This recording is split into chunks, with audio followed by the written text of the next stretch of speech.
Mi ha chiamato il capo dello Stato questa mattina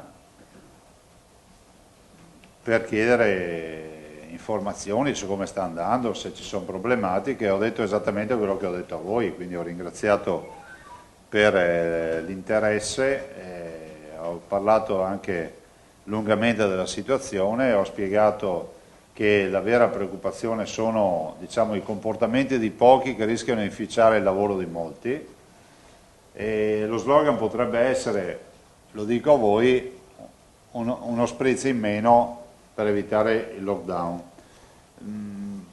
Mi sto coordinando con i colleghi anche delle regioni confinanti, sto parlando delle regioni gialle, per redigere delle ordinanze che siano sostanzialmente in linea tra di loro rispetto a una serie di misure restrittive che non sono coercitive, sono semplicemente misure che vogliono fare in modo che questo lavoro fatto, che ancora oggi in questo momento ci permette di essere in zona gialla, sia un lavoro che possa essere d'aiuto ai nostri operatori della sanità. Fonti governative hanno iniziato a ipotizzare la possibilità che il lockdown diventi nazionale e Zaia non si sente di escluderlo. Fonti governative hanno fatto trapelare l'idea del Premier che dal 15 di novembre, se non si vedono miglioramenti, si può passare tutti in zona rossa.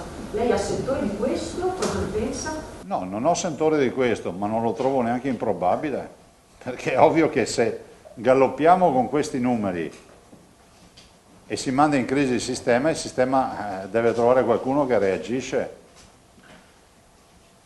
Cioè, questa non può essere, capito, l'orchestrina del Titanic che suona mentre il Titanic va sotto.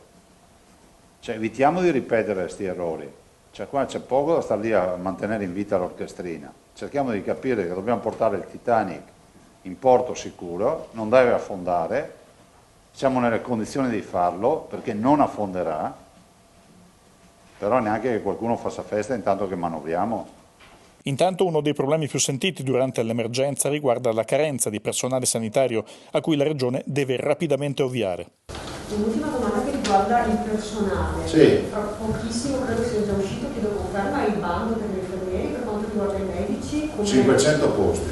Cioè, guardate, noi non abbiamo problemi a far bandi, ne facciamo in continuazione. Il vero tema è che dobbiamo anche essere coscienti del fatto che dobbiamo mediare rispetto a uno svuotamento naturale che rischiamo di fare delle case di riposo, perché l'infermiere che è precario in casa di riposo, se si ritrova un bando per il quale sa di essere assunto praticamente automaticamente nel pubblico, voi capite che è difficile che resti dipendente di una cooperativa, passa subito al pubblico, e quindi stiamo sguarnendo le case di riposo, che è l'unica cosa che non vogliamo fare.